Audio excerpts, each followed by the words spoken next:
Bueno, buenos días a todas. Nuevamente bienvenidas las que no estuvieron la semana pasada. Y esta clase vamos a hablar de la segunda Mishnah, el segundo párrafo del primer capítulo de Masejet Avot, de este tratado. Ya en la clase anterior dimos una introducción de dónde viene este tratado, cómo llegó, pero ahorita vamos a enfocarnos en la segunda Mishnah, el segundo párrafo del primer capítulo.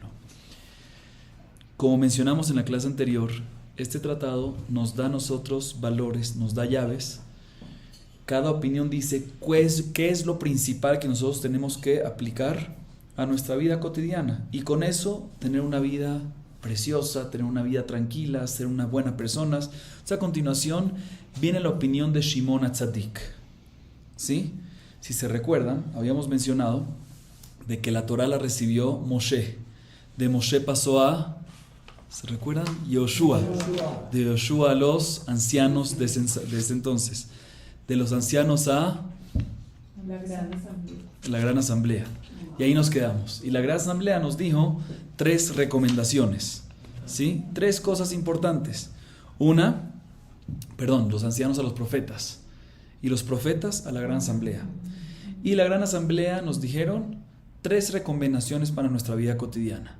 1, ser pacientes en nuestras decisiones, en los juicios. 2, siempre transmitir nuestros conocimientos de Torah, de vida, a nuestros hijos, a los alumnos y demás, para que se mantenga vibrante los conocimientos. Y 3, colocar una valla, ¿sí? Un cerco alrededor de los mandatos de la Torah. Y les explico un poquito más por qué es importante. Muchas gracias. Es importante sellar la Torah porque dimos el ejemplo, colocar una valla, o sea, a veces cuidar un poquito más de lo que dice la Torah escrita, que eso ya es lo que vienen nuestros sabios y nos aumentan un poquito más. Como dimos un ejemplo la semana pasada. ¿Qué pasa cuando uno tiene una olla hirviendo, está cocinando en la víspera de Yom Tov? Ahorita viene Shavuot y hay puras ollas, agua caliente, y viene el niñito chiquito, el bebé, el nieto, el hijo, viene a la cocina, que uno le dice, no, para afuera. ¿Por qué lo tiene que sacar para afuera? Déjalo adentro, no pasa nada, dile que no se acerque. No, porque nosotros nos cuidamos siempre un poquito más. Para no llegar a caer en el problema, nos cuidamos siempre un poquito más. Y así, aquí es donde entran los temas de nuestros sabios. Cuando escuchan a veces que hay un mandato de la Torah, un precepto de la Torah, y nuestros sabios dijeron, no, hay que cuidarse un poquito más. ¿Por qué? Para que no llegues a transgredir también lo que está escrito en la Torah. Hay varios ejemplos para eso, no quisimos entrar en ese tema, pero eso fue lo que mencionamos en la clase anterior, obviamente bien resumido. Ahorita la Mishnah nos trae una nueva opinión, que nos da unas recomendaciones de él. Y como dijimos también en la clase anterior, cada opinión que nos dice lo que nos dice una recomendación no de su boca hacia afuera, sino lo que él hacía en su vida y le fue bien. Entonces quiero transmitirte, nos dice esa opinión, lo que yo opino, lo que yo pienso que nos hace bien en la vida. Y esta opinión es Shimon HaTzadik. Shimon HaTzadik, Shimon el justo. Para que entendamos un poquito de dónde viene Shimon, Shimon era de los últimos que quedaba de la Gran Asamblea. Entonces se dan cuenta, es una secuencia. La Mishnah anterior, en la clase anterior, la Gran Asamblea recomendó. Y ahorita, la próxima recomendación es de la próxima generación, de Shimon HaTzadik, que fue de los últimos que quedó de la Gran Asamblea. Este Shimon HaTzadik, para que tengamos un poquito más de conocimiento de Shimon HaTzadik, la Mishnah nos dice, como acabamos de decir, Shimon HaTzadik hayam misheyareh keneset hagedolah. Shimon HaTzadik era de los últimos hombres de la Gran Asamblea. Pero aparte hay mucha historia de él, y quiero comentarles antes de que veamos qué es lo que nos dice. Shimon HaTzadik, él fue el sumo sacerdote, el Cohen Gadol en el templo, hace 2300 años aproximadamente. Y era muy especial él. Hubo en la historia de Israel varios sacerdotes, varios sumos sacerdotes, varios Kohanim Gedolim, ¿sí? Él era muy especial hasta tal grado de que cuando él estaba en el templo, encargado del templo, cuando él lideraba el templo, varios milagros acontecían en sus días. Por ejemplo, el Ner Ma'araví es la vela del occidente. Siempre había una vela prendida. Hoy en día tenemos una costumbre también en las sinagogas, se llama Ner Tamid, una vela perpetua, fija, constante. Siempre en la sinagoga, siempre queda algo prendido. Sí, por respeto y por honor a la sinagoga. ¿De dónde se saca eso? Del Bet HaMikdash. En el Bet HaMikdash, en el templo, había una velita que se quedaba fijamente y constantemente, continuamente encendida. ¿Sí? Le aumentaban aceite y quedaba prendida todo el tiempo. En el tiempo de Shimon HaTzadik, el mismo aceite que duraba un día, por ejemplo, con el resto de los Kohanim, con Shimon HaTzadik duraba 2 días. Duraba más. ¿Sí? Era un milagro que pasaba en sus días, como el milagro de Hanukkah. Obviamente menor, pero de ese estilo. Adicionalmente, los Kohanim, les doy datos de facts, como decimos, para que tengamos un poquito de conocimiento de qué pasaba en sus días. Había muchos sacrificios en el templo, como sabemos. Cada día se traían sacrificios, mucha gente traía sacrificios, ofrendas, mejor dicho, al templo, ya sea por errores cometidos o a veces no por errores cometidos. Una vez quiere dar algo por agradecerle a Dios. Por ejemplo, hoy en día hay una bendición, que muchas estamos familiarizados con eso, que se llama Hagomel. ¿Han escuchado el concepto? Cuando uno viaja, cuando alguien pasa una cirugía, señoras o señores, todos dicen la bendición de Hagomel. Esa bendición en el tiempo del templo, cuando había templo, no era una bendición, era un corbán. Uno traía un agradecimiento a Dios con una ofrenda. Se llama Corbán Todá. ¿Qué significa Todá en hebreo? Gracias. El corbán de gratitud. ¿Sí? Es una persona que viajaba, imagínense, le iba a costar caro hoy en día a la gente que viaja traer cada vez un corbán complicado. Hoy en día es nada más Hagomel y ya. ¿Sí? Entonces, la gente que pasaba por diferentes circunstancias y quería dar un agradecimiento a Dios, le traía una ofrenda. Esa ofrenda, dependiendo qué tipo de ofrenda era, parte la comían los Kohanim, los sacerdotes. La otra parte, a veces los dueños, el que la donaba, a veces no, pero siempre, casi siempre los Kohanim, ¿sí?, comían de esa ofrenda. Y cuando hay muchos Kohanim, pues, y esa era la comida de los Kohanim, que estaban en turno, eso es lo que comían ellos. Cuando había muchos Kohanim, imagínense ustedes, llenarse con carne, ¿cuánto se necesita? Dependiendo cada uno, tiene que comer ya, uno va al restaurante hoy en día 300 gramos, 500 gramos, colejal de fique bodoma, todo ahí ahorita, gracias a Dios, hay unos platos también que te venden por 1,5 kilos, la parrilla, no va una pareja, quiere 1 kilo o 2 kilos de carne, ya sí, barminar. De todas maneras, en sus días, los Kohanim comían un kazait. ¿Saben qué es un kazait? Un kazait es aproximadamente 27 gramos en volumen, que en peso es 20 gramos, o sea, es del tamaño de una aceituna de carne, así. Y con eso se saciaban. Miren qué milagro era, imagínense ustedes, había abundancia. Muchas veces nosotros pensamos, que esto es importante, está escrito en el Talmud, muchas veces pensamos que la abundancia es cantidad. Y no es verdad, porque si hay mucha abundancia, mucha cantidad, pero no es suficiente, pues no hay abundancia. La abundancia es cuando se cumplen 2 cosas. Por un lado hay cantidad, pero lo que hay es suficiente para la población. ¿Sí entienden o no entienden? O sea, si tenemos bastante trigo y es suficiente para la población, fantástico. Pero si hay muchísimo trigo, más que hace 100 años, 200, 300 años, muchísimas frutas, pero no suficiente para la población, no es abundancia. ¿Sí? Entonces, en ese entonces había carne y un poquito de cada uno saciaba a la gente. O sea, se llenaba. ¿Sí? No como hoy en día que hay que comer más de 27 gramos. Era una buena dieta en ese entonces, era un milagro que había. ¿Sí? ¿Ah? No, puede ser que comían poquito y era parte del milagro que engordaban también. Yo ya no sé.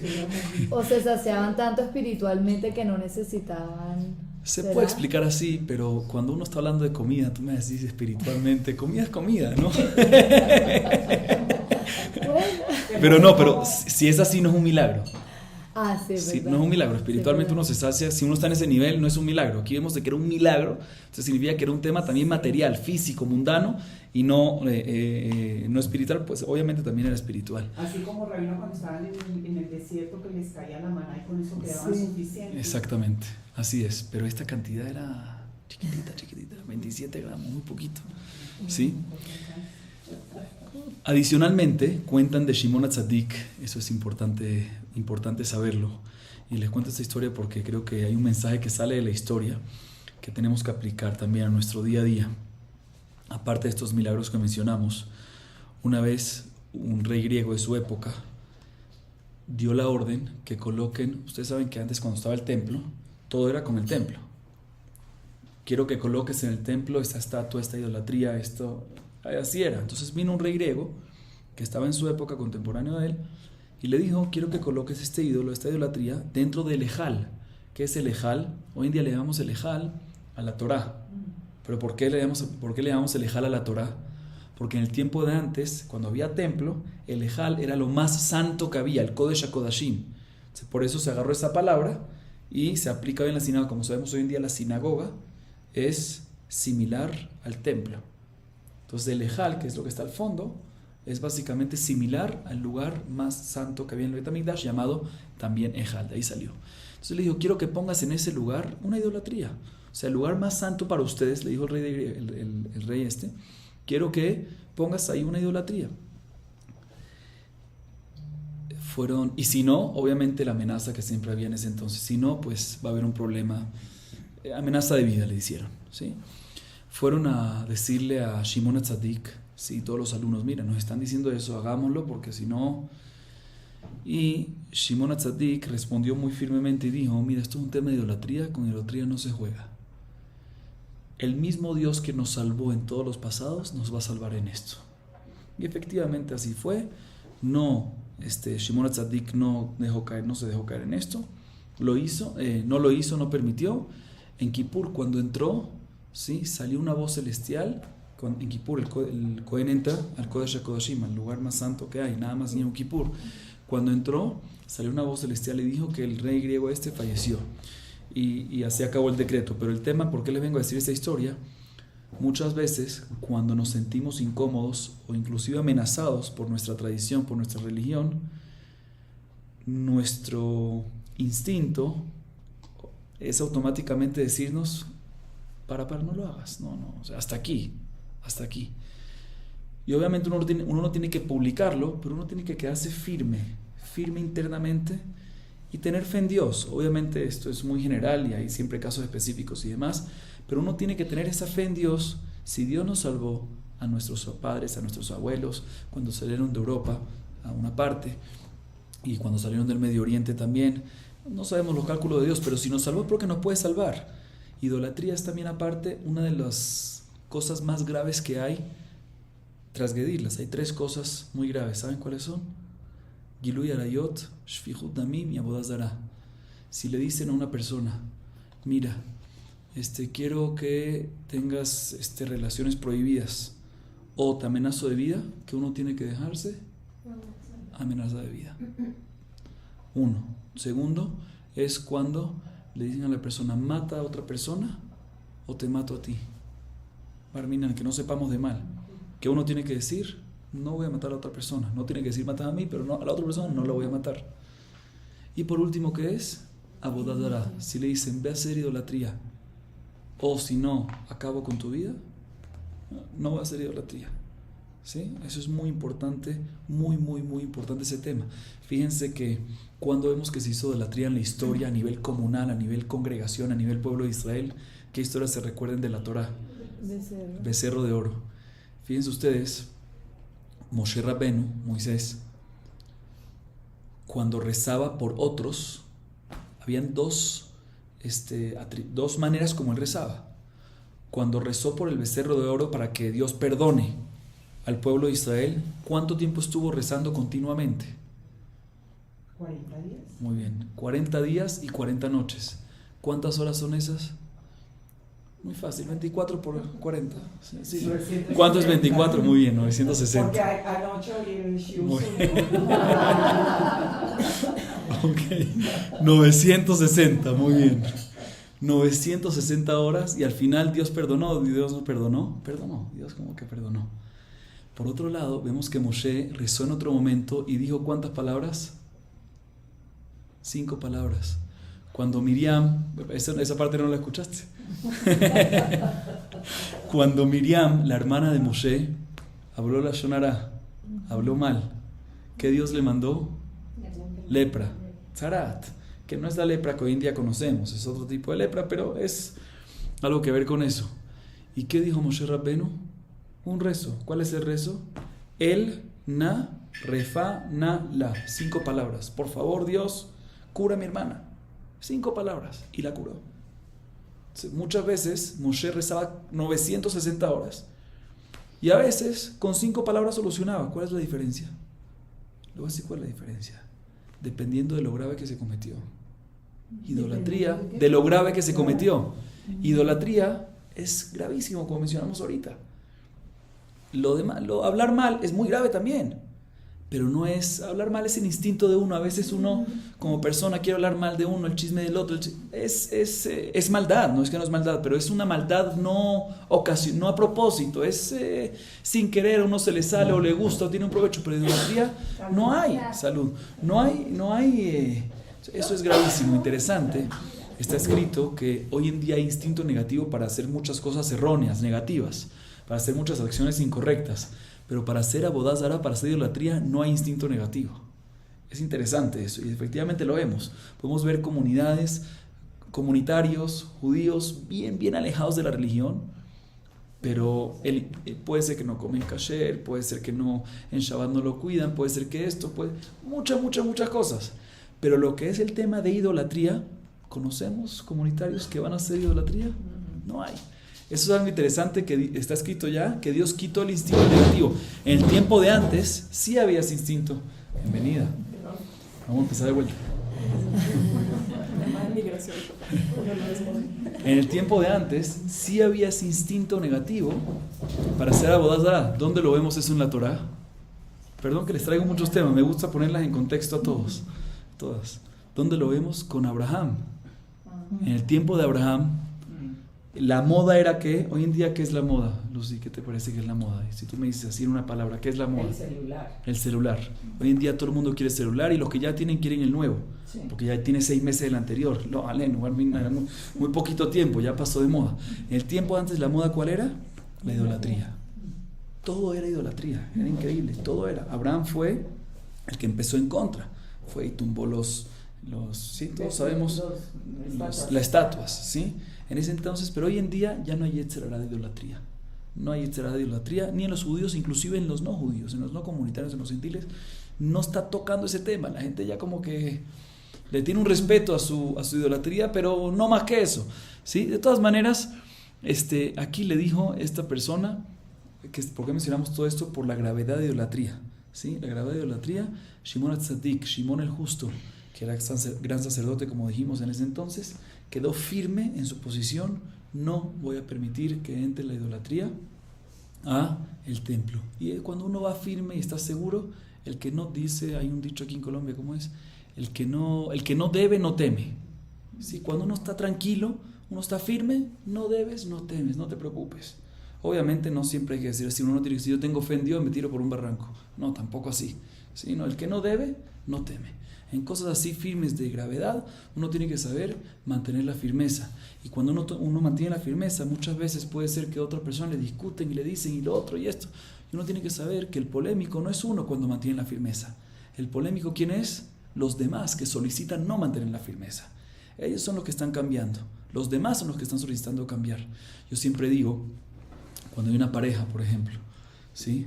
La esposa quiere cambiar o el esposo quiere cambiar algo de la rutina, ¿sí? Quiere cambiar. A veces están casados, queremos cambiar, queremos ahorita, en vez de ir a hacer ejercicio en las noches, queremos empezar a hacer, le dice la esposa al esposo o viceversa, le dice, queremos empezar a hacer ejercicio ¿cuándo? En la mañana.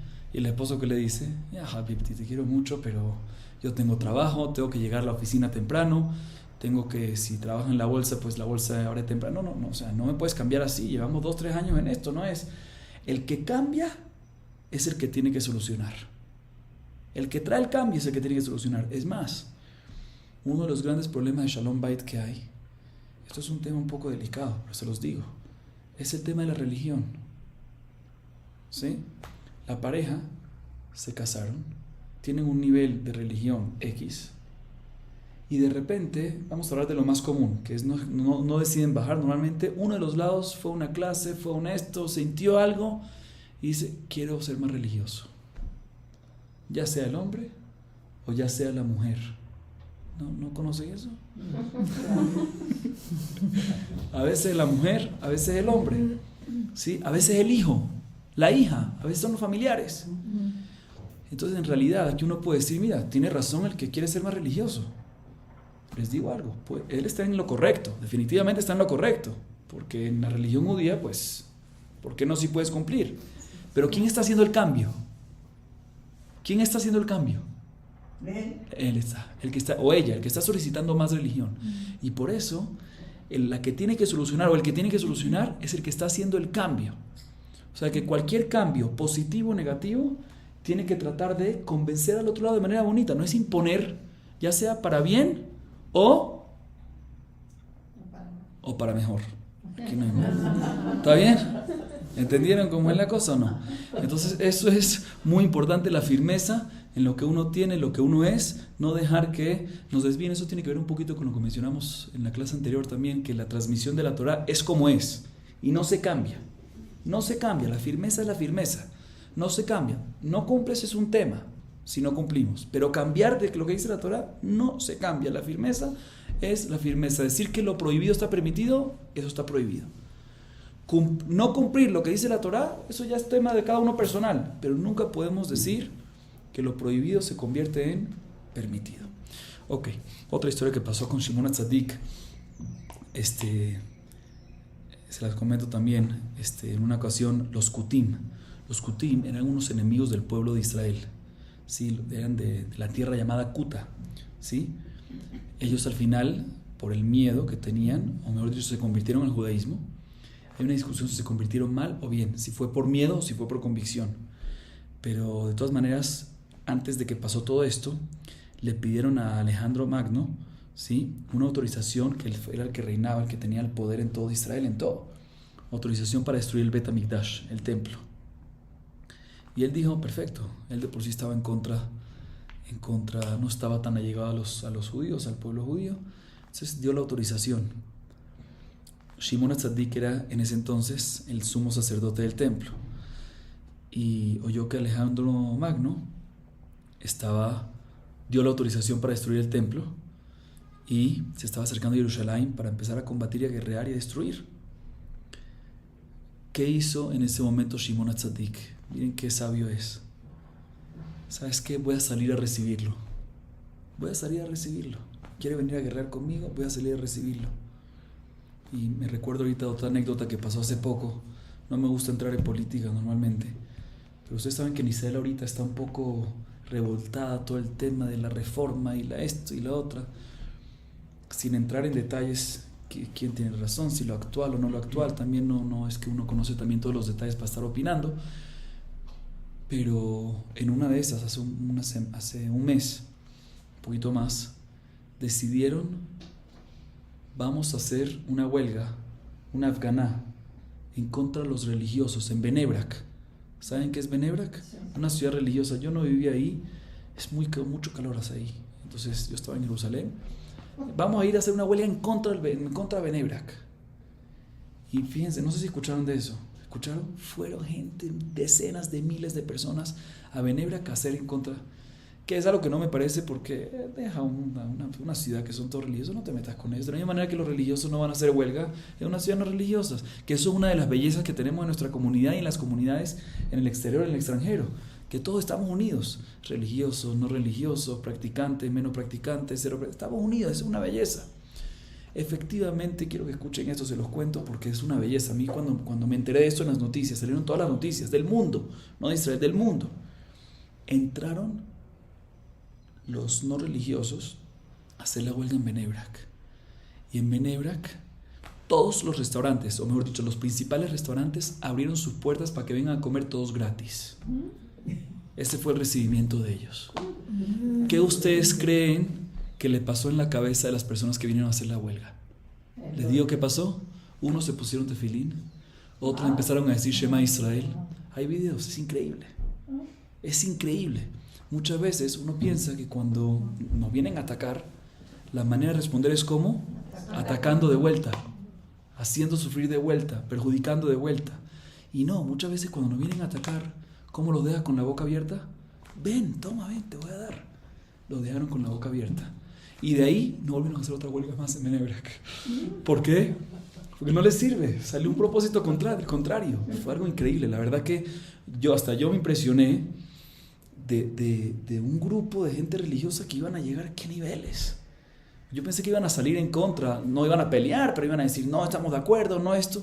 Y esa fue la actitud de ellos. Entonces, efectivamente, aquí también Shimon HaTzadik hizo algo similar. Cuando venía Alejandro Magno con su ejército para pelear con el Bet HaMikdash, de inmediato, cuando se encuentra, Shimon HaTzadik salió, y cuando se van acercando, Alejandro Magno le pregunta a sus ayudantes: ¿quién es este señor que está enfrente de nosotros? El Kohen Gadol, que tenía un vestido, unas vestimentas especiales, se brillaban. Cuando lo vieron de lejos: ¿quién es este señor que está viniendo con esa bata y esa belleza y todo eso? Y dice: no, estos son los que están en contra ti, le dicen sus ayudantes, los que quieren ir en contra ti, y por eso tú solicitaste que estudiamos el Bet HaMikdash y salgamos a una guerra y ejecutemos a todo ese pueblo.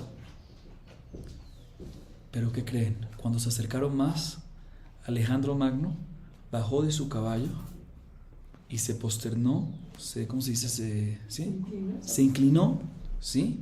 ¿Hacia quién? Hacia Shimon HaTzadik. Le pregunta a todo el mundo: ¿qué te está pasando? Le dice: yo te voy a decir algo. Yo cada vez que voy a salir a una guerra, le dice Alejandro Magno a su gente, yo siempre veo a esta persona que me viene a dar una bendición. Dice: ahorita que yo no puedo guerrear con él.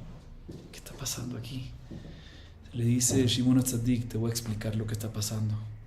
Yo en el templo, era el sumo sacerdote, hago un rezo especial por ti, porque tú eres el gobernador, el rey de este imperio. Yo rezo por ti, por tu éxito. Y Alejandro Magno lo sintió. ¿Cómo yo voy a ir en contra de ti? Y de aquí sale una costumbre que hasta hoy en día la hacemos, que este año mucha gente así se puso a hablar en el momento que la hice, en Yom Kippur, el momento más sagrado de Yom Kippur, cuando sacamos la Torá en la noche, el único momento en la historia del año completo que se saca la Torá en la noche, aparte de Simchat Torá. Así que Simchat Torá se saca para bailar, pero aquí para hacer un rezo una sola vez en la noche. ¿Cuándo es? La noche de Kippur. ¿Qué texto decimos? En la noche de Kippur, que todas las señoras y todos los hombres van y llegan temprano. Salud. Kal Nidre, muy bien. Kal Nidre, Ashkenazim, Sefaradim, todos en lo mismo. Salud. Todo lo mismo. Y en ese momento hacemos una bendición a toda la congregación presente. Hacemos una oración también por los fallecidos, ¿sí? Y después hacemos una oración por el Estado de Israel, por los dirigentes del Estado de Israel. Y hacemos una bendición también ¿a quién? Colombia. No a Colombia nada más, al presidente de donde vivimos. Entonces este año, con todo el orgullo, también hicimos una bendición ¿a quién? Al presidente actual. Uno tiene que estar bien con todos. Nosotros como comunidad tenemos que estar bien con todos, mientras que no nos afecten. ¿Quién no piensa igual? ¿Y los demás piensan igual? Yo no sé, uno no sabe. Mira, yo te voy a decir algo. El versículo nos dice: Rapot mahashavot belevish va'atzet Hashem itakum. Nosotros decimos en las mañanas, muchos son los pensamientos de las personas, pero al final Dios es el que decide. Nosotros pensamos que muchas veces este es mejor y al final viene uno peor. Después nosotros pensamos este es mejor y viene uno mejor. No sabemos qué es lo que hay. Si Dios lo mandó es porque es lo mejor. Y tenemos que saber lo mejor para nosotros, porque tenemos que pasar algo. Tenemos que saber que si nosotros bendecimos al presidente, bendecimos al Estado, nosotros somos bendecidos. Es muy sencillo. Vivimos acá, tenemos que bendecir para que seamos bendecidos. La bendición y el éxito de ellos es nuestro éxito. Queramos aceptarlo o no queramos aceptarlo. Al revés, mientras más suena un poquito más negativo, hay que rezar y bendecir más para que se vuelva más positivo el tema. Uno siempre tiene que estar bien con el tema con los líderes, como hizo aquí también Shimon HaTzadik, muy importante. Por eso les quise traer esta historia. Pero bueno, ahorita sí vamos a entrar un poquito. Todo esto era introducción. ¿Quién era Shimon HaTzadik? Estábamos explicando quién era Shimon HaTzadik. Pero ahorita vamos a ver qué decía Shimon HaTzadik. Después de que ya vimos qué gran personaje era, todos los milagros que ocurrían en su vida y cómo él actuaba en su vida, como vimos unas historias, vamos a ver un poquito, vamos a entrar en tema, qué fue lo que él decía a sus alumnos, a sus discípulos, por ende a nosotros, como recomendación para tener una mejor vida, para aplicar a nuestras vidas y tener una buena vida, una vida tranquila. Fíjense bien, él solía decir lo siguiente: el mundo se levanta sobre 3 cosas, 3 columnas. ¿Sí? 3 columnas. ¿Saben por qué dice 3 y no 4? Voy a explicar después. Se los digo de una vez. 4, si hay 4 columnas, si una se cae, se mantiene todavía todo. Si hay 3, si una no está, se cae. O sea que las cosas que vamos a ir a continuación son 3 cosas importantes que estén en conjunto. En conjunto. Tenemos que tratar de que las 3 estén. Porque si una no está, no nos va bien, pero no vamos a lograr lo que él quería lograr. 3 cosas, 3 columnas, el mundo se sostiene en ellas. Una es, dice la Mishnah, a la Torah, vamos a explicar cada una, ve'al ha'avodah, ve'al gemilut hasadim. Torah significa el estudio de la Torah, conocimiento, clases, venir, estudiar. Ahorita voy a explicar un poquito más el tema de la Torah. A la avodah, que es por el trabajo. ¿Qué trabajo? En el tiempo del Bet HaMikdash era el trabajo de las ofrendas. Hoy en día que no tenemos ofrendas, que era un trabajo hoy en día, ¿qué hay en vez de las ofrendas? Los rezos. Los rezos. Muy bien, los rezos. Y por último, Gemilut Hasadim, que son actos de bondad, de benevolencia, ¿sí? Ayudar. Esas son las 3 columnas. Empecemos a explicar el tema de la Torah. Conocimiento de la Torah, historia de los profetas, historia de Israel, leyes, lo adecuado, Pirkei Avot, ¿sí? Y es importante saber algo. Muchas veces unos pueden decir, no, es complicado, a mí me imponen, eso es muy fuerte, yo no lo puedo cumplir. Tenemos que saber 2 cosas. Uno, dice el versículo, Derajea dargenoam bechol netivotea shalom. Los caminos y las franjas de la Torah son todas placenteras. Si algo que no nos gusta es porque no nos lo están enseñando bien. La Torah es para tomarlo e internalizarlo de forma placentera, a gusto, que da placer escucharlo. Salimos con algo. Eso es el concepto de clases de Torah. Si hay algo de Torah que está enseñando clases, lo hago, pero uy, qué pesa, esto no me cuadra, no puedo. No es la manera correcta. Torah es derajea darkenoa. Es únicamente placer. Si no hay placer, algo está fallando ahí en la transmisión. No puede ser en uno mismo, puede ser en el que lo está transmitiendo, o puede ser que hay un sentimiento que está opacando un poquito. La Torah es únicamente, nos da plus en la vida. Y no digo vida espiritual, no. En la vida nos da algo, uno debe de vivir más contento con la Torah. Ese es el propósito de la Torah. Y quiero aprovechar y decir algo. El tema de la Torah, si Dios nos las puso, es porque podemos cumplirla. Si un padre le dice a sus hijos, quiero que hagas esto, quiero que saques tanto en el examen, unos padres conocen a sus hijos. La madre dice, quiero que saques por encima, aquí la nota en Colombia es ¿cuánto? La máxima nota, 5, 20, 10. Aunque no le pegué 5, 20, 100 me iba a ir. 10. Muchas veces la mamá conoce a su hijo.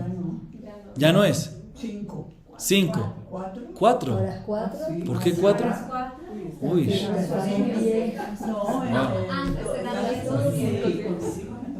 Bueno, en el tiempo de antes también era 4. Era sobre 5, pero había profesores que dicen, no te puedo poner 5. Aunque te lo sabes perfecto, no te voy a poner 5. Vas a salir con 4 o 4.9 para que tengan un mejor gustito. Pero bueno, de todas maneras, 100 vamos a decir que es 10, más fácil. Ese 4 como que está... Sí, los padres, una mamá, sabe hasta dónde puede llegar su hijo.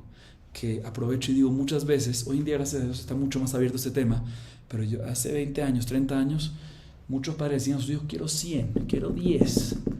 Y es un error decirle eso al hijo. Porque muchas veces el hijo no sabemos en qué nivel está, no sabemos el esfuerzo que está haciendo. Y el profesor no va según el esfuerzo del alumno, el profesor va según la nota y según la respuesta. Y muchas veces nosotros como padres le solicitamos y obligamos a nuestros hijos a sacar un 100. Y cuando le obligamos eso, le estamos diciendo, mira, si no sacas 100 y sacas 99, no sirves.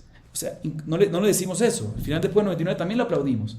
Le aplaudimos después, pero antes, ¿qué le decimos? Saca 100, saca 10. ¿Sí? Quiero que saques eso, quiero que hagas eso.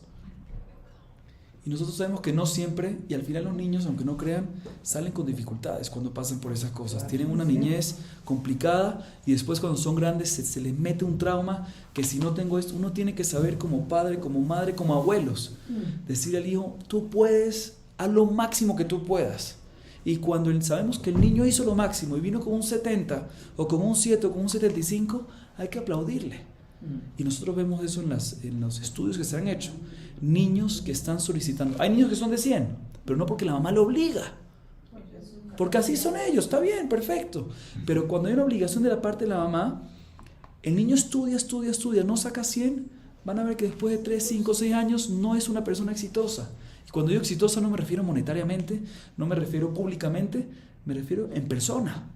En persona. Uno que quiere como padre ver a un hijo, como padre es madre, como uno quiere ver a un hijo que crezca, que forme un hogar, que esté alegre, que esté contento, que pueda seguir transmitiendo la alegría a sus hijos, que pueda seguir teniendo respeto por sus padres, ¿sí? En el tiempo de antes no era así, pero en tiempo de antes los niños aguantaban. Hoy en día los niños no aguantan. Hasta 5, 6, 7 años aguantan. Después, no es así. Uno tiene que tener mucho cuidado con eso. Igualmente aquí en la Torah también, yo les quiero decir algo, que de la misma manera que los padres le dicen al hijo, tú puedes, si hacen lo correcto, ¿no? Tú puedes, haz lo que puedas. Tú puedes, haz lo que puedas.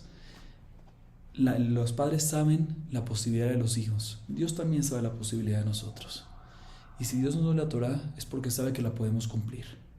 Difícil es difícil. Complicado, muy complicado. Pero podemos de una u otra manera tratar de cumplirlo. ¿Sí? Uno tiene que por lo menos tratar. Del tratar nadie se puede exentar. Tratar tenemos que tratar. Ese es el concepto de Torah. La primera cosa que nos dice, la primera columna que en ella está sostenida todo el mundo. La segunda cosa es Ha'avodah, el trabajo, que hoy en día ¿qué es? La ofrenda en el tiempo de antes, hoy en día son los rezos. Eso es un tema interesante. Sí lo podemos entender que los rezos mantienen el mundo.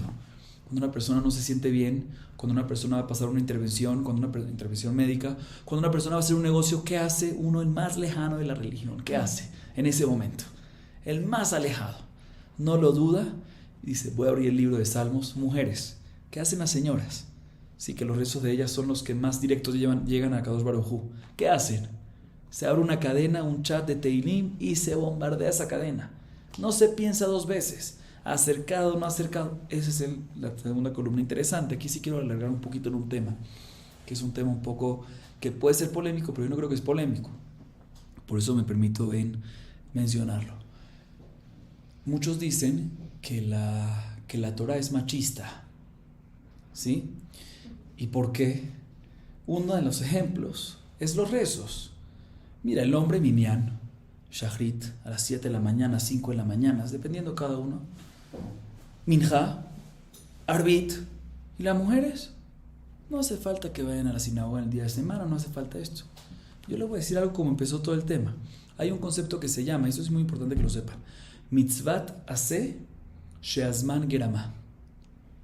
Un precepto activo, voy a explicarlo ahorita para que lo entiendan un poquito más, que el tiempo lo causa. Precepto activo se refiere a todos los preceptos de la Torah que te dice haz. Hay unos que la Torah te dice no hagas, por ejemplo, no matarás, ¿sí? No hablarás mal del otro, eso no es activo, es un precepto, un mandato negativo, no hacer. Pero hay unos que es activo, reza, toca shofar, azúcar, son activos, ¿sí? Que el tiempo lo causa. Hay muchos preceptos activos que dependen de un tiempo, ¿sí? Como por ejemplo, estamos hablando del rezo para no ir a otro lado. El rezo es un precepto activo, reza, ¿sí? Rézale a Dios, que el tiempo lo causa, porque tú no puedes rezar en la noche el rezo de matutino, el rezo de la mañana. Y en la noche y en la mañana no puedes rezar el rezo de la noche. O sea que es un precepto activo que el tiempo lo causa. Nuestros sabios vinieron y nos dijeron lo siguiente. Las señoras tienen ese don de educar a nuestros hijos, ¿sí? Hoy en día es mucho más conjunto el tema y demás, cada uno en cada casa diferente, pero las señoras son las que tienen ese cariño y el amor con los hijos, al fin y al cabo. Sí, las que tienen el toque de regañar y parar de regañar y hacerlo todo de corazón. O sea, uno ve a una señora brava con los hijos, lo más brava que esté con los niños, tiene algo adentro. Tiene algo adentro de cariño y amor en ese mismo minuto, uno se nota, ¿sí? Nuestros sabios dijeron, ¿para qué vamos a obligar a las señoras a cumplir más? Si son cosas que dependen de un tiempo, ¿sí? No queremos echarle ese paquete. Al fin y al cabo, ni los hombres, todos llegan a rezar, ¿por qué? porque es complicado. Uno tiene que ir al trabajo, imagínense ustedes una obligación para las mujeres venir a las 7 de la mañana. Entonces muchas cosas, la razón de que los preceptos está una exenta, las mujeres exentas, no es porque la Torah es machista. Lo contrario, yo le puedo solucionar también cada problema que tienen en diferentes... Aquí le estoy tocando un tema nada más, que muchas mitzvot aplica para hombres y no para mujeres. No es que no aplica para mujeres. Debería aplicar también para mujeres. Pero nuestros sabios vinieron y dijeron, ¿para qué obligar a las mujeres a hacer algo que se van a complicar? ¿Para qué? Si quieren hacerlas, bienvenidos. Si quieren venir las mujeres a rezar, bienvenidas. En cada cosa de la Torah, no vamos a entrar ahorita en detalles, pero podemos ver esa segunda visión, ese otro lado de la moneda que vamos a encontrar que no es así. Y les voy a decir también otro ejemplo, que no les voy a explicar porque no quiero alargarme en esto. Los hombres en una sinagoga, ¿dónde están sentados? Abajo. Las mujeres, arriba. ¿Uno qué piensa? Que las mujeres arriba, eso es machismo. ¿Por qué? Pues ¿saben cómo empezó todo eso? Las mujeres abajo.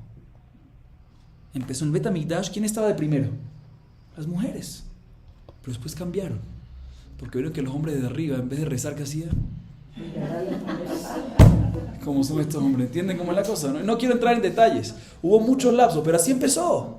O sea, no es... Pero bueno, este es el tema del rezo. El rezo, escuchen bien, el rezo de las mujeres es algo ilimitado. No tienen tiempo, no tienen nada, no tienen tiempo, no tienen límite. Es algo de la mujer hacia Dios, en cualquier momento, cualquier minuto, cualquier segundo, a diferencia del hombre que tiene límites, en la mañana, en la tarde, en la noche. La mujer no tiene esos límites. Es algo especial que las señoras... Mira, Shema. Imagínate tú. Obviamente el Shema en la mañana, pero pues no tienes que hacerlo a las 7 de la mañana, puedes hacerlo hasta mediodía y después en la noche. Pero lo que te vengo a decir es, si quieres rezar, rezas, y si no quieres rezar, si no puedes rezar, no tienes límite, no está limitada. Y por lo mismo que no está limitada, el rezo va directo, sin límites. La mujer no necesita minyan. ¿Para qué el hombre necesita minyan? Para que el rezo pueda subir mejor. Obviamente es muy profundo el tema, pero esa es la conclusión. La mujer no necesita minyan. La mujer, la señora que viene a rezar Shabbat, porque es bonito venir en Shabbat, uno ve la Torah, uno se siente, pero minyan, la mujer no necesita. ¿Sí entienden? Entonces todo este tema es el tema del rezo. Y por último está el Gemilut Hasadim, que son actos de benevolencia, también de ayudar, de bondad. ¿Sí? Si nos fijamos, y quiero volver a la Mishnah de la clase anterior, una tiene que ver con otra. Estas tres son equivalentes a las tres de la primera Mishnah.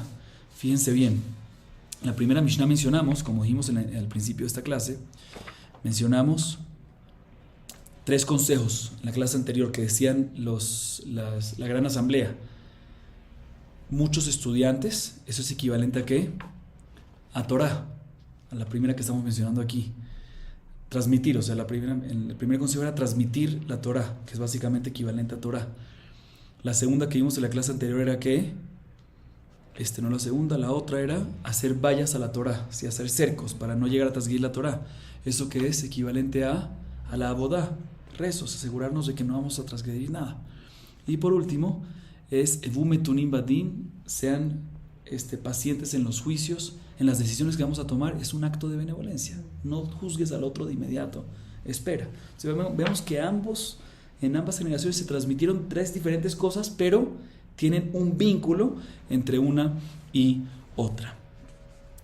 Interesante que estas 3 cosas que mencionamos, la Torah, el rezo, o sea, una explicación, y los actos de bondad, de benevolencia, son 3 cosas que son 3 tipos de expresiones diferentes. ¿Sí?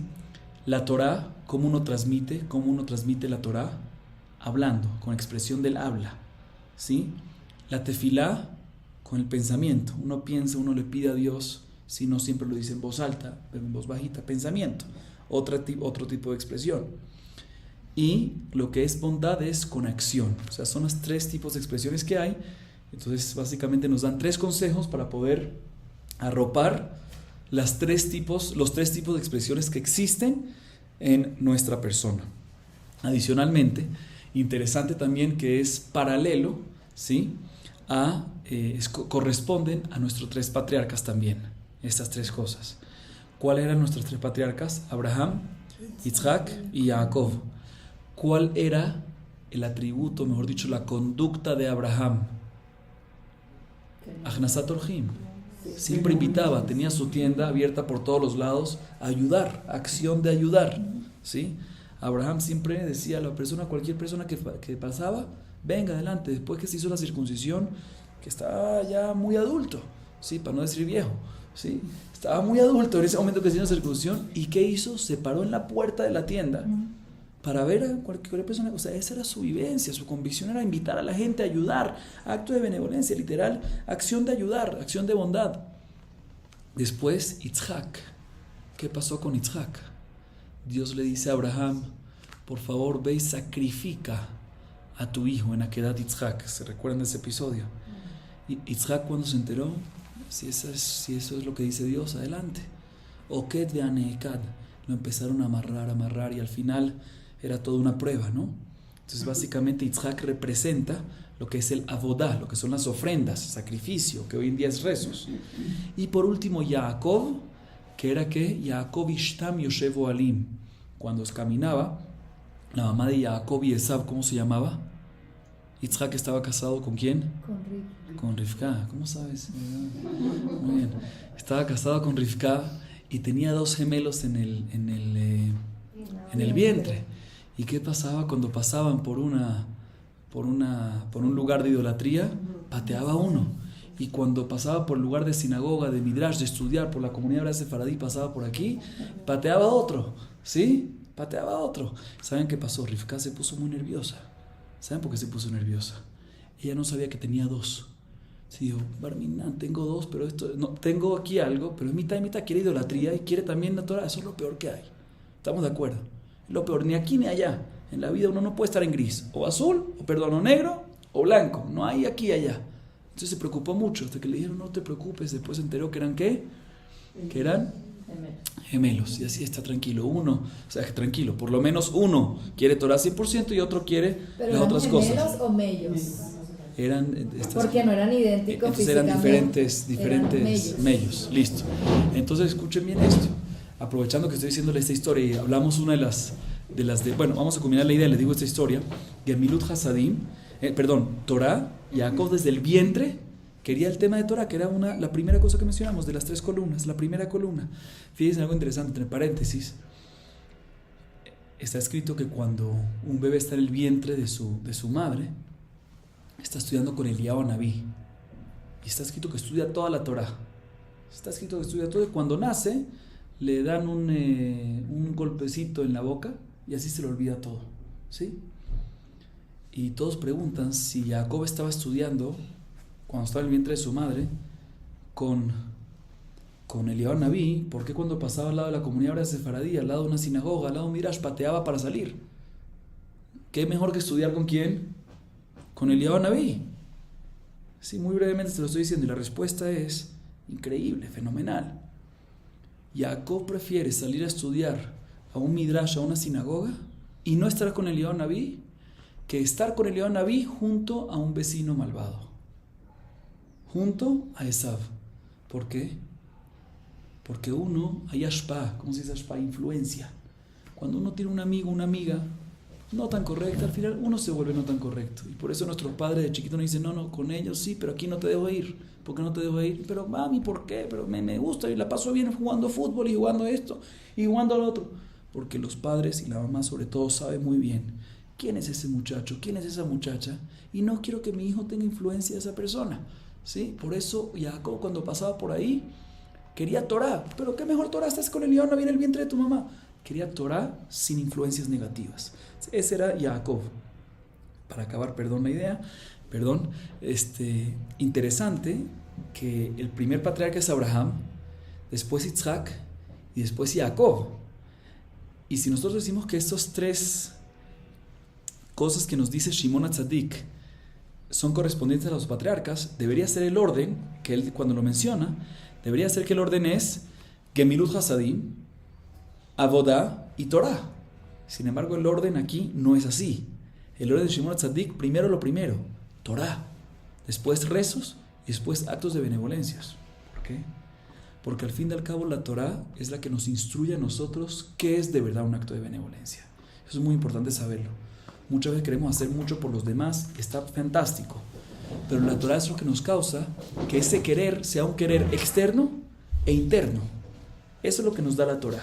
Para que tengamos acciones de benevolencia tenemos que tener un poquito conectados a ese espiritual, a ser un poquito espirituales. ¿Cómo uno se conecta a lo espiritual? Con la Torah. Entonces, primero está Jacob, Torah. Después está rezos. Y por último está Gemilut Hasadim, que es lo que es actos de benevolencia. ¿Sí, Marlene? Rabino, hay explicación, o sea, dicen por qué Isaac estudió con Eliau y Esab, ¿no? Jacob. Jacob y Esab, ¿no? Esab también está estudiando. ¿Y por qué fue...? Porque cuando nace se le olvida. Después cada uno toma su camino, el libre albedrío. Pero ¿por qué pateaba cuando había algo de idolatría? Porque le gustaba más eso. Ahí dentro del vientre ya... Porque le gustaba. pesar Ya de que desde estaba- el vientre ya salió con eso, ya salió con ese tema así un poquito. Hay una pregunta muy famosa que si de por sí Eliab Naví el profeta Eliab le va a hacer olvidar todo, pues ¿para qué tiene que enseñárselo? No compliques la vida, déjalo que nazca, tiene que enseñarle todo para olvidar. Sí. Se lo voy a explicar por qué, porque al fin y al cabo, hoy en día, no sé si han escuchado, aunque lo escuché hace 2 o 3 semanas, una persona que pasó un trauma fuerte, entonces se trata de hacer terapias y demás, pero hay hoy en día, cuando es un trauma muy fuerte, algo, no sé exactamente cómo funciona, Hipnosis. eléctrico, ¡pam! Como una hipnosis. Y se te olvida todo el pasado. Y es a veces una solución para diferentes casos, que no hay solución, es mejor eso. Pero fíjense de que en esos casos la persona se olvida todo el pasado, pero le queda algo. O sea, cuando tú le dices, le hacen, ¿cómo se llama? Hipnosis. Hipnosis. Le hacen hipnosis pero después tú le recuerdas algo de que pasó hace tiempo, se ubica pero no se ubica. Pero hay algo. Igualmente con la Torah. Queremos que el alma de la persona, cuando le hablen de la Torah, se conecte con la Torah. ¿Cómo hacemos eso? Que cuando está embarazada la mamá, se le enseña la Torah, se le hace este proceso de hipnosis, sí, pero lo hace Eliyahu Naví, y así cuando se le habla, se conecta. Por eso dicen que al fin y al cabo, la persona más alejada, menos comunitaria, que nunca la ves, algo tiene adentro. ¿De dónde viene esa chispa? ¿De dónde viene eso que tiene adentro? Todos podemos verlo. Todos. Le dije ahorita la historia que pasó al principio de la clase en Israel. Para mí, la verdad, yo lo vi, a mí se me pararon los pelos cuando pasó esto de la gente que fue a ir en contra de los religiosos. ¿Qué pasó? Gente que nunca cuida, nunca nada. Entonces uno empezó a cantar Shalom Aleichem porque fue un jueves en la noche. Le preguntaron, ¿y qué te pasó que empezaste a cantar Shalom Aleichem? Se puso a llorar el Señor. Y dijo, me recordé de la casa de mis padres cuando tenía 3, 4, 5 años. ¿Están escuchando eso?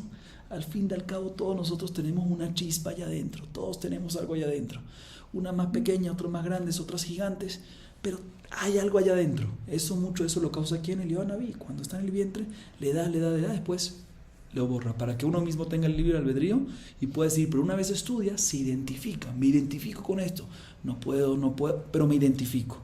Ese es los consejos de Shimon HaTzadik. Adelantamos otra Mishnah, entonces otro párrafo en esta clase. Buenos días a todas y muchas gracias por venir. Gracias. Contigo. Rab, hasta